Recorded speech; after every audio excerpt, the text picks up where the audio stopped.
Siguiendo con nuestro programa del conversatorio, le vamos a ceder la palabra al maestro Osvaldo Alarcón Hernández.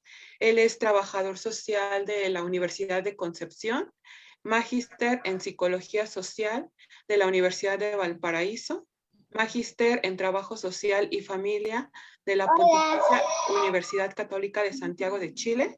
Es también perito en materia de familia en la Corte de Apelación de todo Chile, perito social penal de la Defensoría Penal Pública de la Región Metropolitana.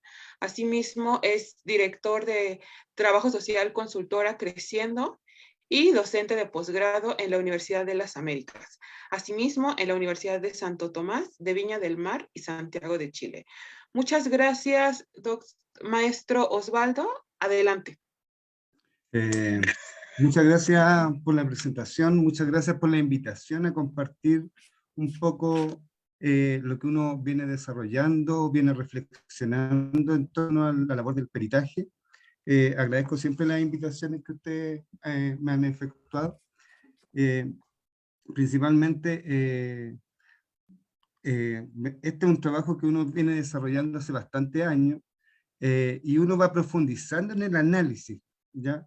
Y en ese sentido, yo les voy a compartir una de las últimas como reflexiones que estoy desarrollando, digamos, en la labor de la pericia, y que tiene que ver que desde dónde estamos mirando los peritos, ¿ya? Y que tiene que ver como un poco con los paradigmas o las visiones desde las cuales nosotros podemos abordar un peritaje, ¿ya? Y está en corolario, digamos, con un curso que nosotros tenemos, que se denomina de la descripción a la interpretación en el peritaje desde el trabajo social, ¿ya? Las consultas las pueden hacer al final, me parece que las tienen.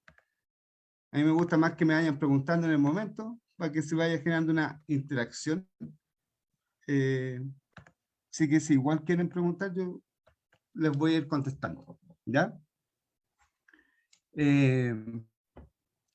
¿Por qué hablar de la descripción a la interpretación del peritaje social? Porque nosotros seguimos pensando como trabajadores sociales de que existe una verdad, ¿ya?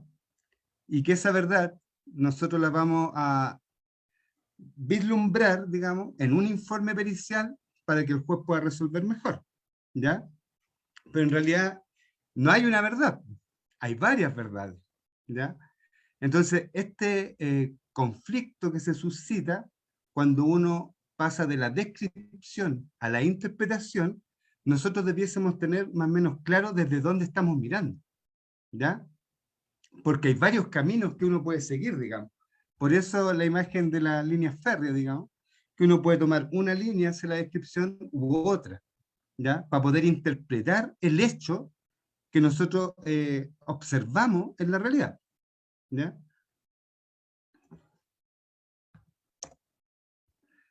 Por lo tanto, desde dónde nosotros estamos observando o mirando, ¿ya? Para efectuar los peritajes o los dictámenes, desde dónde estamos mirando, todos nosotros tenemos un lente a través del cual miramos, ¿ya? Por eso pongo la imagen ahí del inspector Gadget, que es un dibujo animado de la época bastante antigua, ¿ah? Que observa la realidad a través de un lente. Nosotros también vamos a mirar la realidad a través de un lente, ¿ya? ¿Y qué es lo que vamos a observar? En materia de peritaje vamos a observar familias, ¿ya? Vamos a observar familias que probablemente estén separadas, ¿ya? En el caso del ejemplo, digamos, y nosotros las vamos a mirar desde una visión del mundo, ¿ya? Que va a estar de manera bien simple, digamos, otorgado por un modo de organizar el conocimiento que nosotros tengamos, ¿ya? Donde va a ser importante el enfoque teórico que utilicemos, ¿ya?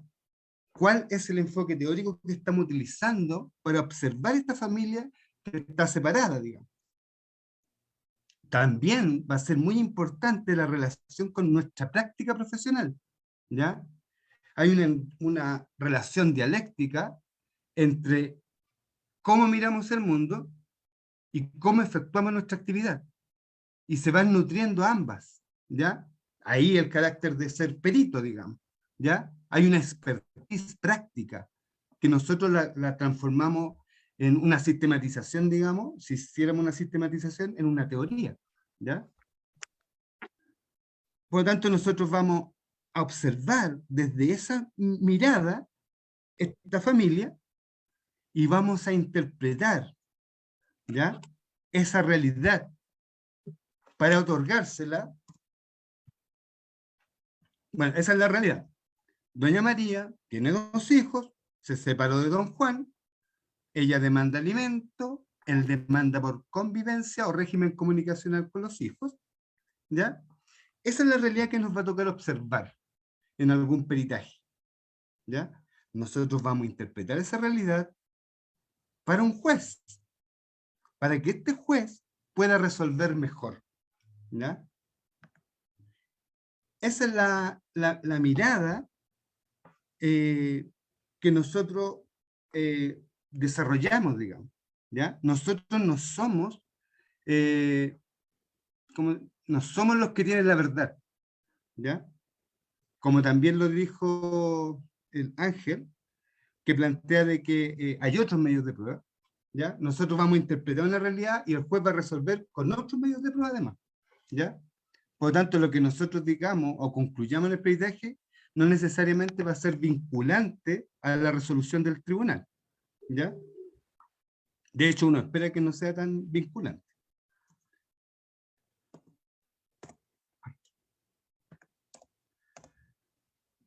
Un elemento que es muy importante, que hubo un cambio de paradigma, ¿ya?, con la reforma de los tribunales de familia y en materia penal, ¿ya?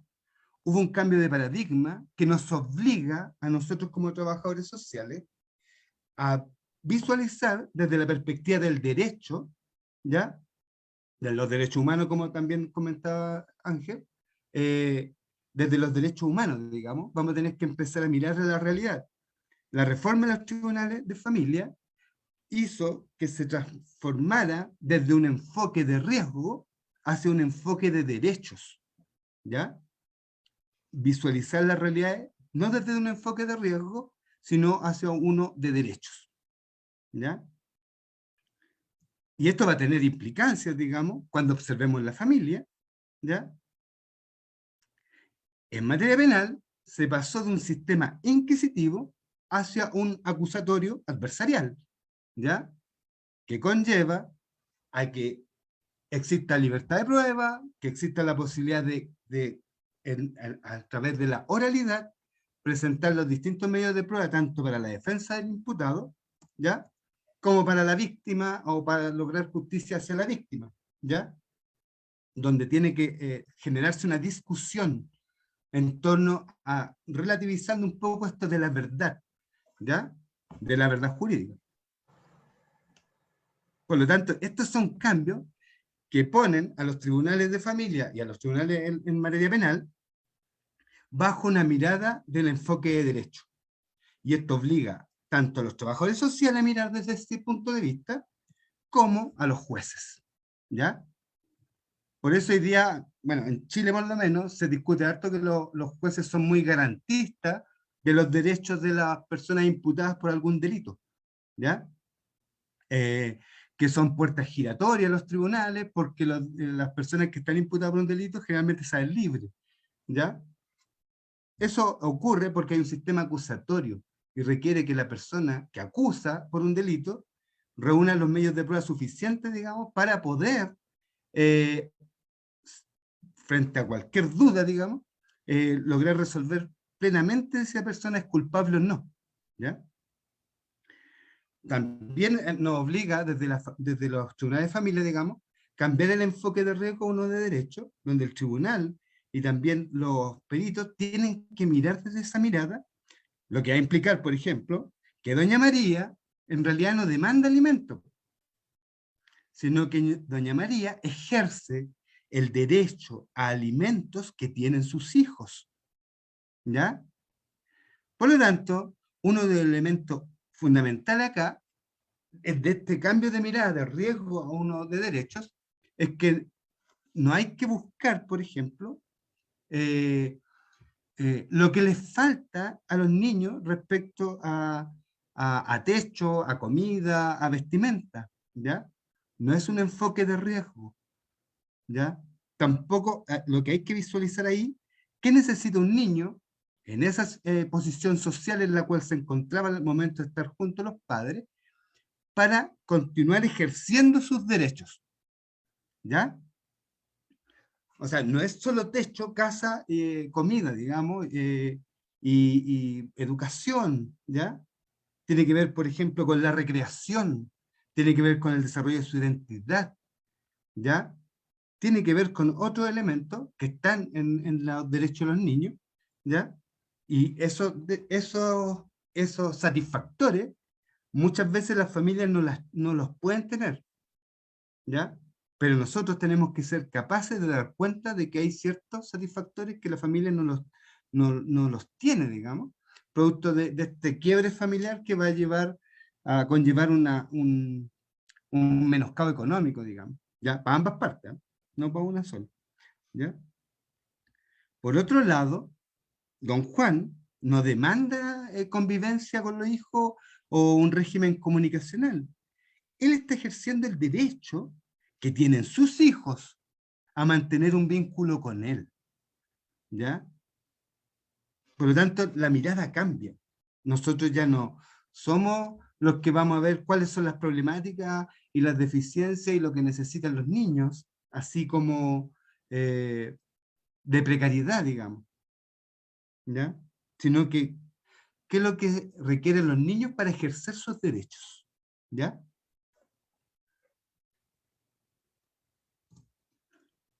En esto, en esta mirada, digamos, del ejercicio de los derechos de los niños, el trabajador social va a tener que usar determinados lentes para interpretar esta realidad, digamos, de esta familia.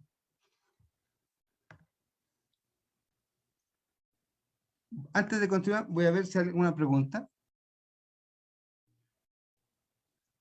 Fleite Daniel Martínez, no sé cómo es el nombre.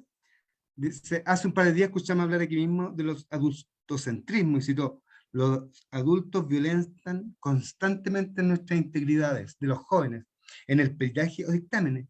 ¿Qué verdad tienen los niños y adolescentes para ser contemplada hablando de relativizar la verdad? Muy interesante tu pregunta, ¿ya?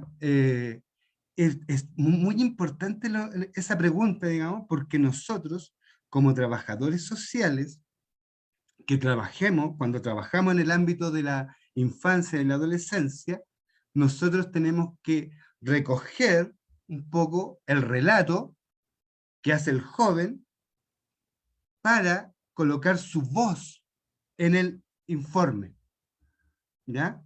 Y eso tiene una perspectiva o un enfoque teórico o un paradigma que nos permite abordarlo de esa manera, ¿ya? Y que lo vamos a ver acá. O sea, lo vamos a ver, pero bien en pequeño, digamos, ¿ya? Pero lo interpreta, digamos, para el juez.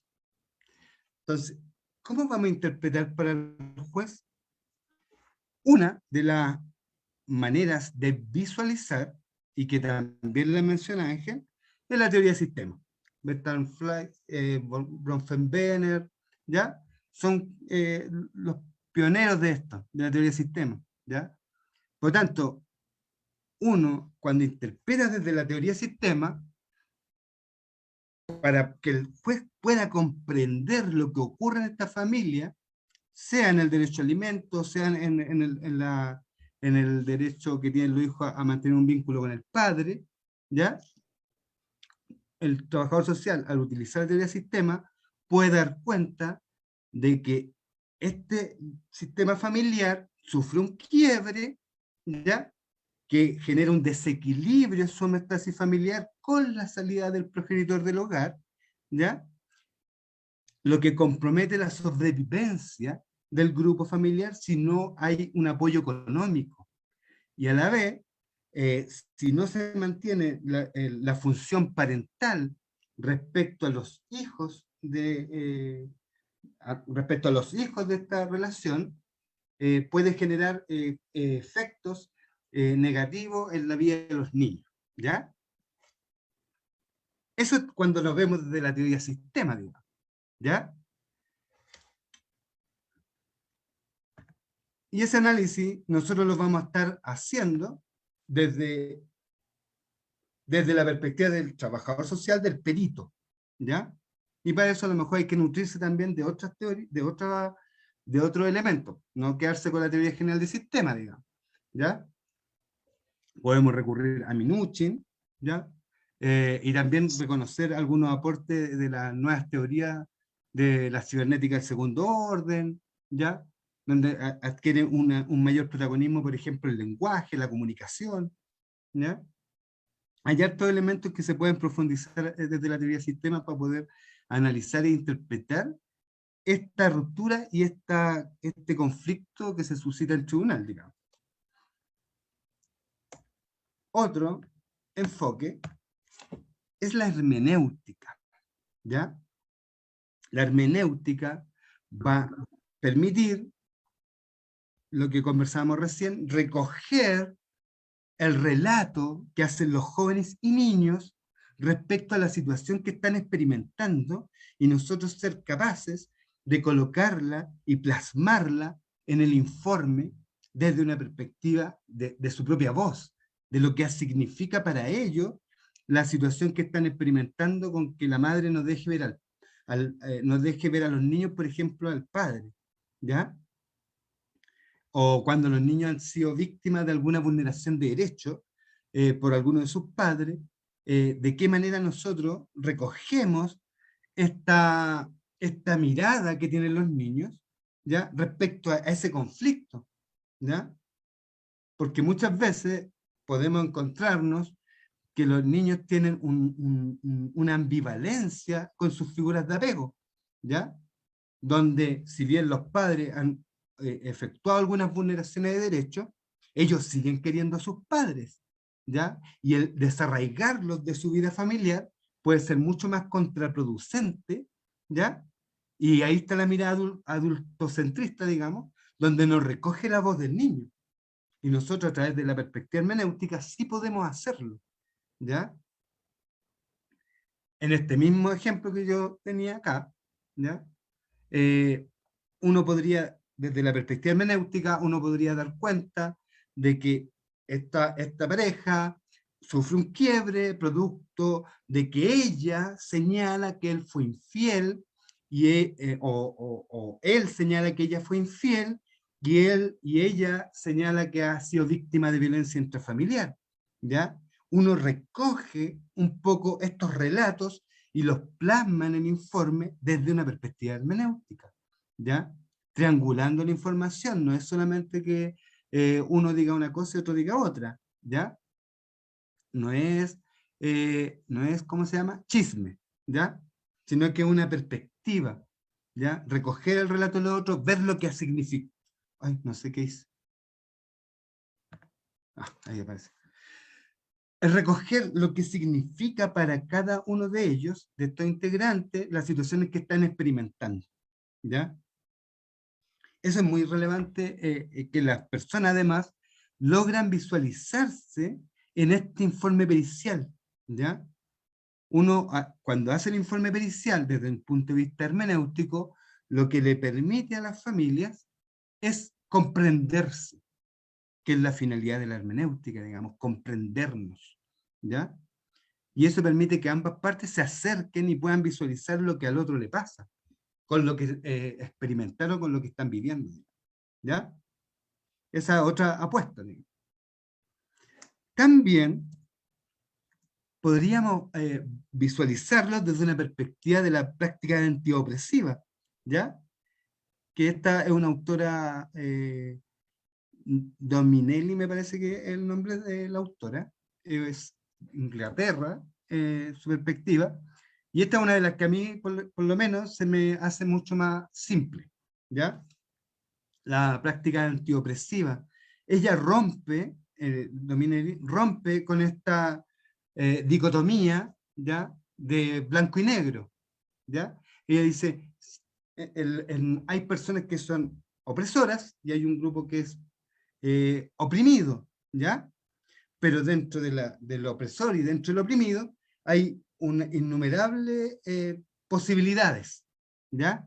Por ejemplo, si queremos hablar de perspectiva de género dentro de la práctica antiopresiva, una mujer puede ser oprimida por el patriarcado, pero también puede ser opresora de otra mujer, ¿ya? Cabe esa posibilidad, ¿ya? Eh, Desde una práctica opresiva, por ejemplo, podríamos decir que el hombre ejerce, no da alimentos y está haciendo una actuación opresora sobre la mujer, ¿ya? Y la mujer es víctima y es oprimida por esta violencia económica, ¿ya? Pero también podríamos decir que la mujer oprime al hombre cuando le niega la posibilidad de ver a sus hijos, ya que mantenga un vínculo con ellos, ¿ya? Por lo tanto, los niños podrían ser oprimidos por sus padres, ¿ya? Y sus padres ser opresores de ellos. Pese a que a lo mejor los hombres y las mujeres están siendo oprimidas por su fuente laboral, digamos, ¿ya? O sea, da esa posibilidad de hacer una interpretación de esas características, ¿ya? Muy válido, por ejemplo, para informe pericial en el ámbito penal, con personas de minorías étnicas, ¿ya? Eh, por lo tanto, es muy importante esta teoría para poder visualizar estas realidades, ¿ya? Por lo tanto, uno escoge y elige de a dónde va a mirar, ¿ya? Y puede hacer una interpretación. Por lo tanto, y es más difícil que un abogado, al momento de defender tu pericia, te pueda cuestionar algún elemento de mirada, porque tú vas a señalar, yo la estoy mirando desde esta perspectiva, ¿ya? Y tú puedes fundamentar esa perspectiva, y los abogados, que no saben mucho de esta perspectiva, pero cada vez van aprendiendo más, eh, no van a poder cuestionarte, ¿ya?